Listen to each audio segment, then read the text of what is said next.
14 साल की उम्र में जब खेलने कूदने की उम्र होती है तब रिश्ता हो गया। उस समय में सभी की लड़कियां 12-13 वर्ष में ही ब्याह दी जाती थी। शादी का मतलब भी पता नहीं होता था, बस ये सोचकर खुश होते थे कि नए नए कपड़े मिलेंगे। माँ थी नहीं तो पिताजी ने बस जो थोड़ा सा घर का काम काज सिखाया वही आता था। शादी का दिन आया और बस सारी रस्मों के बाद विदाई का वक्त भी आ गया। रोते रोते डोली में बैठकर ससुराल पहुंच गई। इतनी आलीशान हवेली देखकर मन ही मन बहुत खुश हुई। भी सासू माँ की आवाज आई, रे जल्दी से कलश लाओ, बहू आ गई है। और मैंने घूंघट की आड़ से अपनी सास को देखा। आंखों से एकदम सख्त मिजाज की लग रही थी मुझे। सच मानो थोड़ा डर गई थी उन्हें देखकर। सारी रस्में खत्म होते होते रात हो गई थी। बिस्तर पर लेटते ही नींद आ गई। सुबह सुबह नौकरानी ने आकर जगाया था कि चलो रसोई बनाने की रस्म है। तैयार होकर रसोई में गई और खीर बनाई। सबने तारीफ भी की पर सासू माँ ने कमी निकाल दी, साथ ही साथ हिदायत भी दे दी कि अब बचपन छोड़कर कुछ काम काज सीख लो। 15 दिन बाद मेरे पति को भी हॉस्टल जाना था क्योंकि वह तब भी एक कर रहे थे।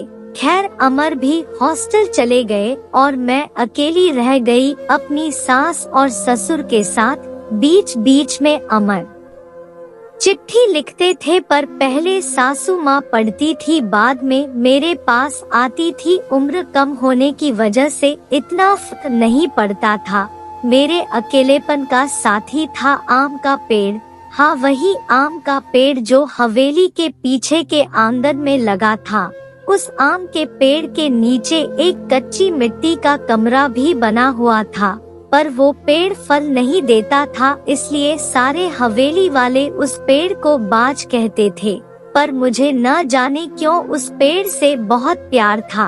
जब काम से निवृत्त होकर कुछ फुर्सत के पल मिलते थे तो एक वही पेड़ मेरा साथी होता था। उसको देखते हुए मैं अपनी सारी थकान भूल जाती थी। 2 साल बीत गए और मैं 16 की हो गई। अमर की भी स्नातक की पढ़ाई पूरी हो गई थी। आज अमर वापस आ रहे थे।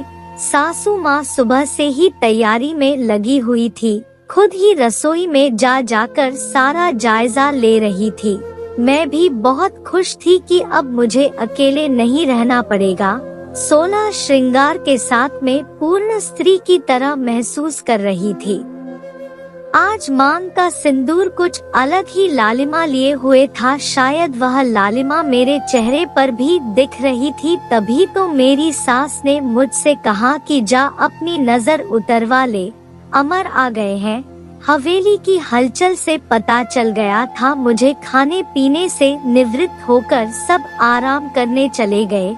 अमर भी कमरे में आ गए थे और मैं बस शर्म से लाल हुई जा रही थी। तभी अमर ने मुझे तोहफा दिया, एक सुंदर लाल साड़ी। पर मेरे लिए तो अमर का वापस आना ही सबसे बड़ा तोहफा था। हमने ढेर सारी बातें की जिनमें कुछ शिकायतें थी, कुछ प्यार था। समय बीतता गया और 2 साल कैसे बीत गए पता ही नहीं चला। अमर और मैं एक दूसरे के साथ बहुत खुश थे। आगे की कहानी दूसरा भाग में बताऊंगी। यदि हमारा कहानी अच्छी लगे तो वीडियो को लाइक एंड प्लीज चैनल को सब्सक्राइब जरूर करें।